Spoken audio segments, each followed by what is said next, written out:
İndi çox maraqlı bir məqam da var. Mən rejissorlarımızdan xahiş edəcəm həmin görüntünü də təqdim eləsinlər. Zvartnoz hava limanı bir statistika paylaşıb və o statistikada da göstərilir ki, Rusiyadan, məhz həmin statistikadır, Ermənistana erməni vətəndaşları, səfər edən erməni vətəndaşlarının sayı artıb. Mən istərdim Elman müəllimdən soruşaq, bu Ermənistanda gedişatı necə dəyişə bilər Elman müəllim? Yəni, Ermənistan vətəndaşlarının Rusiyadan Ermənistana axın etməsi, sözsüz ki, onlar seçkilərdə səs vermək üçün gəlirlər. Bu seçkilərin gedişində hansısa bir dəyişikliyə gətirib çıxara bilərmi?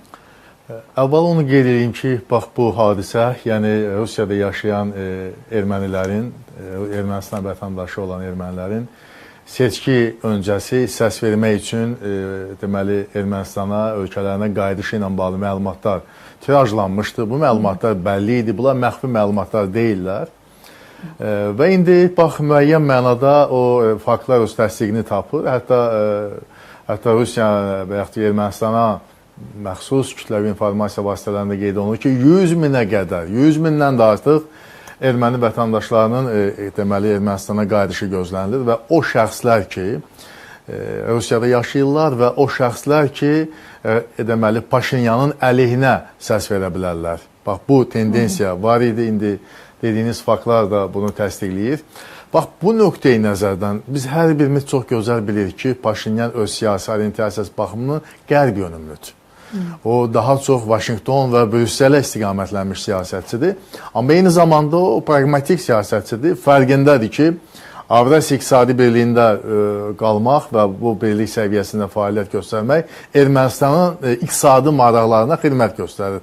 Daha ucuz mallar alır və yeri gəlmiş ki, Ermənistan daha çox kənd təsərrüfatı ölkəsidir və özünün kənd təsərrüfatı məhsullarının 96%-ni deməli Rusiyaya ixrac edir. Görünür hansı səviyyədə bu baxımdan bir asıllıq var. Və belə olan vəziyyətdə təbii ki, siz Paşinyanın davranışına baxın. O Rusiya yönümlü siyasətçidir. Amma məsələni Moskva, Minsk, tutaq ki, Qazaxstan və Qırğızstan paytaxtlarından da eyni müraciət gəldi ki, referendum keçirir. Mövqeyini bilək. Sən bizim yanımızdasan, Avrasiya İqtisadi İttifaqındasan, yoxsa Avropa İttifaqındasan. İndi Paşinyan hansı mövqeyi seçəcək? Paşinyan gör hansı mövqeyini seçib artıq. Hörmətli Qafar müəllimin o fikrini doğrudan da reallığa əks etdirir. Bu seçkilər sanki ölkədə bir referendumdur. Ölkənin xarici siyasət və gələcəyi ilə bağlı seçim.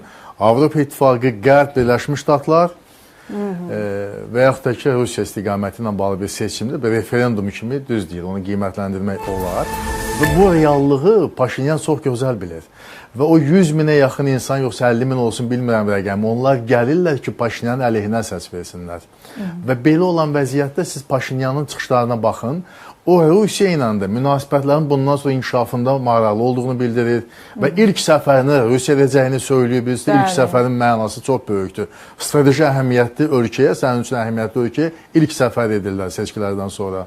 Ondan sonra Avrasiya İqtisadi Birliyində qalacağını söyləyir və qeyd edir ki, Avropa Birliyinə daxil olma, o gələcəyin məsələlərdir, biz bununla bu dəqiqə məşğul deyilik.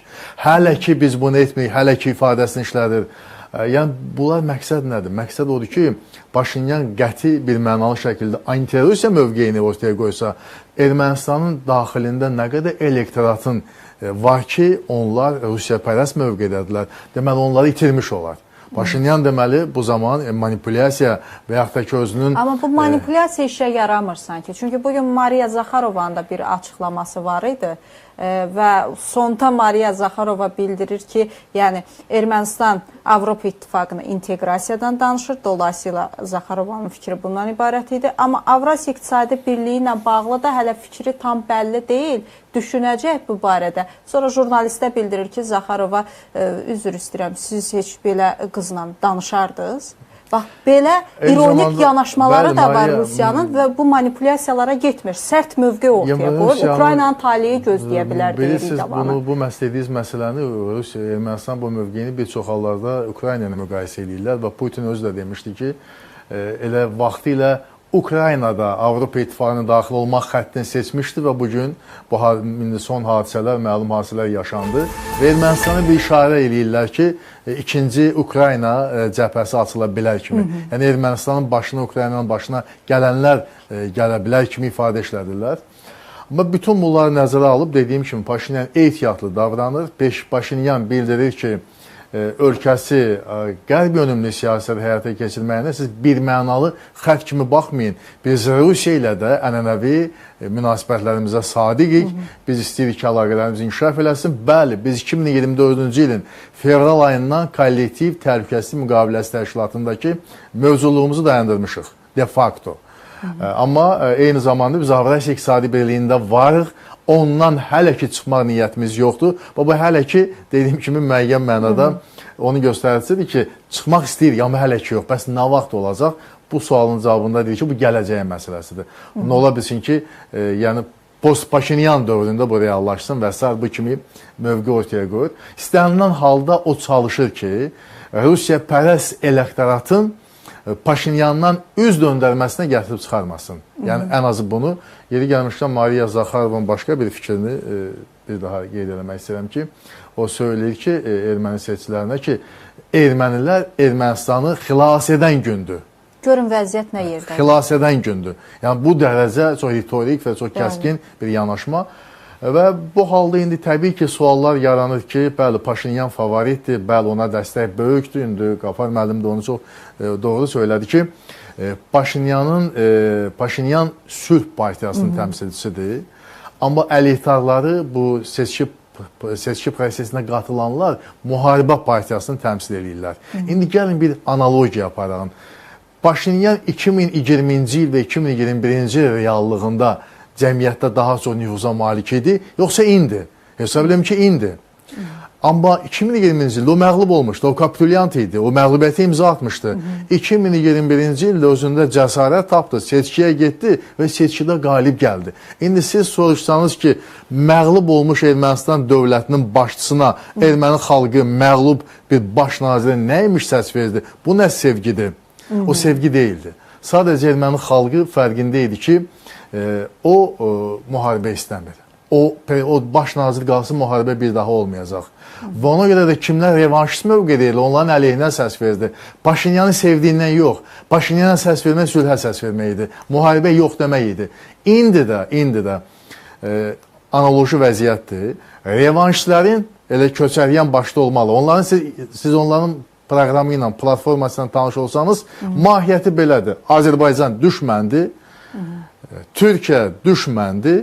Biz, onlar deyirlər, açsaq da, onlar köhnə ifadələrdən, tarixin zibilliyində atılmış ifadələrdən istifadə edirlər.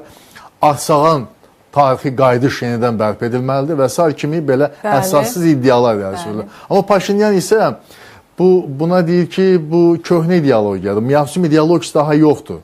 Və deyir ki, bu köhnə Ermənistandır.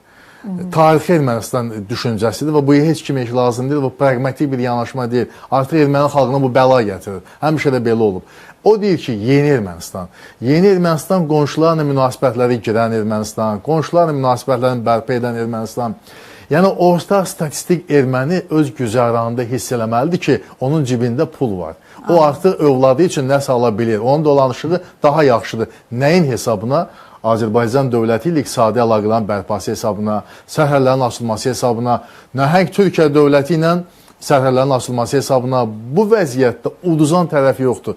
Bütün tərəflər uduşlu vəziyyətdədir və ən başlıcası bu sülh deməkdir. Bu əməkdaşlıq deməkdir. Bu müharibə yox deməkdir və siz təsəvvür edin ki, Paşinyanın ən çox müdafiə edən kimlərdir elektoratın içərisində? Ən çox müdafiə edən gənclərdir. Gənclər onun əsas dayağıdır, onu müdafiə edirlər. O gənclər ki, fərqindədir ki, Paşinyan müharibə istəmir və Paşinyanın siyasəti erməni gənclərinin gələcəyinin təminatı deməkdir. Və erməni gənclərin mənasız ölmə getmək istəmirlər. Azərbaycan bu günləri son dərəcə güclü dövlətdir. Cənab Prezidentin rəhbərliyi altında bizim bir yenilməz ordumuz ki, tarix yazdı. Mənə elə gəlir ki, Elman müəllim, Ermənistan da əslində bunun fərqindədir.